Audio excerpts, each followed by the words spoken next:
Assalamualaikum dan salam Malaysia Madani. Bersama saya Lydia Yusrina Abdul Ilyas dalam Berita Pagi Sarawak, edisi Selasa 25 April. Kerajaan beri jaminan tiada masalah serius di kesemua pakej fasa 1 lebuh raya Pen Borneo di Sarawak. Menteri Kerja Raya Datuk Seri Alexander Nantalinggi berkata, dengan status 94% siap kini, pengguna jalan raya dijangka dapat menikmati lebuh raya sempurna menjelang hujung tahun ini. Walau bagaimanapun, kerajaan akan terus memantau pelaksanaan yang menghadapi sedikit masalah kelewatan seperti di Bukit Begunan di Sri Aman. Ia bukan masalah besar sangatlah. Ya, memang lewat sikit ataupun masalah ya tak sebelum sikit kita dah pantau dengan rapi. Jadi bukan setakat masalah yang mungkin dikatakan tidak kita dapat kita atasi. Memang dapat kita uruskan. Datuk Seri Alexander ditemui pemberita pada Majlis Rumah Terbuka Timbalan Menteri di Jabatan Premier Sarawak Undang-Undang MA63 dan Hubungan Negeri Persekutuan Datuk Sharifah Hasidah Said Aman Ghazali di Wisma Sabati Kuching. Semua agensi air negeri kini diarah bersedia untuk menghadapi musim kering. Menteri Utiliti dan Telekomunikasi Datuk Julaihi Narawi berkata, persediaan itu dengan menyediakan 28 lori tangki air untuk digerakkan ke kawasan-kawasan yang terjejas dan menghadapi tekanan air rendah. Kita juga membuat koordinasi dengan mana-mana agensi dan jabatan kerajaan yang memiliki lori tangki air yang boleh kita gunakan sekiranya benar-benar diperlukan untuk menghantar air kepada kawasan yang terlibat. Ini termasuk Lembaga Air Kuching, Lembaga Air Sibu, Lembaga Air Kawasan Utara, Laku dan Jabatan Bekalan Air Luar Bandar. Datuk Julaihi ditemui pemberita pada Majlis Rumah Terbukanya di Taman Heritage Kuching. Beliau dalam Majlis Rumah Terbuka itu menerima kunjungan daripada Premier Sarawak, Datuk Petinggi Tan Sri Abang Joharitun Openg. Pemaju perumahan di Sarawak digalakkan memasang komponen panel solar pada projek perumahan baru yang bakal dibina. Timbalan Menteri Utiliti dan Telekomunikasi Datuk Dr. Abdul Rahman Junaidi berkata, langkah ini merupakan usaha Sarawak ke arah melestarikan alam sekitar sekaligus dapat membantu pengguna menjimatkan penggunaan tarif elektrik. Beliau turut mencadangkan pemasangan sistem panel solar pada kediaman baharu antara yang perlu dijadikan salah satu keperluan dalam pembinaan perumahan. Ia memandangkan kos pemasangan sistem panel solar sebelum projek perumahan siap dilihat lebih jimat berbanding selepas sesebuah kediaman itu siap sepenuhnya. Datuk Dr. Abdul Rahman berkata demikian ketika ditemui pemberita selepas Majlis Rumah Terbuka Aidilfitri di kediaman beliau di Jalan Sultan Tengah Kuching. Menurut beliau, kedudukan geografi Malaysia yang bertuah berada di garisan Khatulistiwa memberi kelebihan menerima cahaya matahari sepanjang tahun amat sesuai sekiranya menggunakan teknologi tersebut. Beliau mengambil contoh pengguna boleh mengambil tenaga elektrik daripada tenaga solar yang dipasang untuk kegunaan pemanas air, lampu kediaman rumah serta peralatan elektrik yang lain dan ia juga selamat digunakan. Datuk Dr. Abdul Rahman optimis pemasangan sistem panel solar ini akan meningkat dan diperluaskan ke kawasan-kawasan perumahan bandar dan luar bandar, memandangkan pengeluar panel solar terbesar terdapat di Kuching.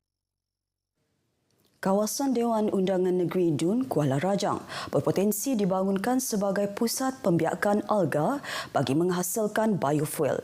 Menurut Timbalan Menteri Perancangan Bandar, Pentadbiran Tanah dan Alam Sekitar Sarawak, Datuk Len Talif Saleh, faktor kawasan tersebut yang terletak di pesisir juga memainkan peranan dalam mempermudahkan pembiakan alga.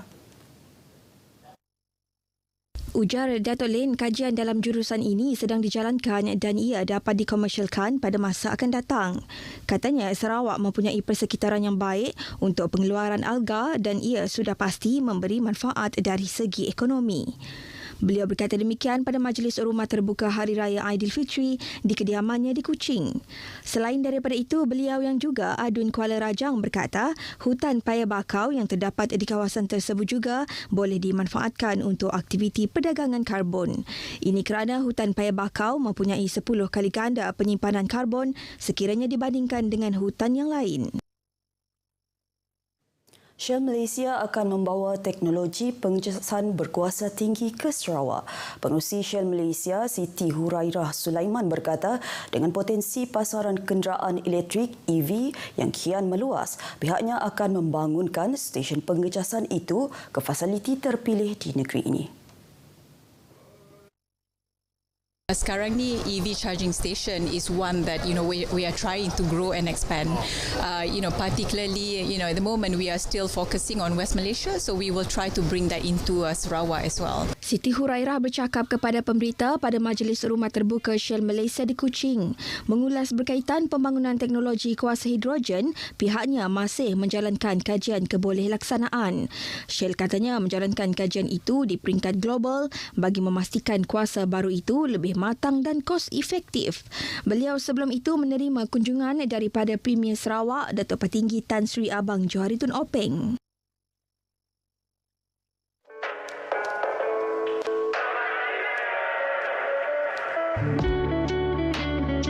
Kami, warga Jabatan Bomba dan Penyelamat Zon 5 Bintulu, Petronas Bintulu, JPJ Bintulu dan daripada pejabat residen Bintulu dengan ini mengucapkan Selamat Hari Raya Aidilfitri. Maaf zahir dan batin.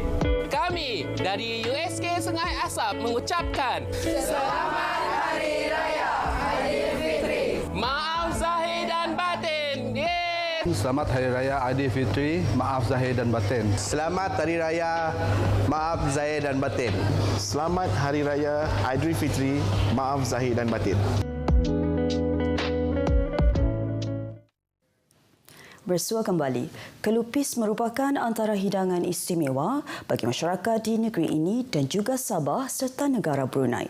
Nasi pulut yang dibungkus menggunakan daun, salah satu kuih tradisional yang menghiasi majlis keramaian tetap menjadi pilihan penduduk utara negeri ini. Ikuti proses pembuatan kuih unik ini bersama wartawan Nuriza Jau.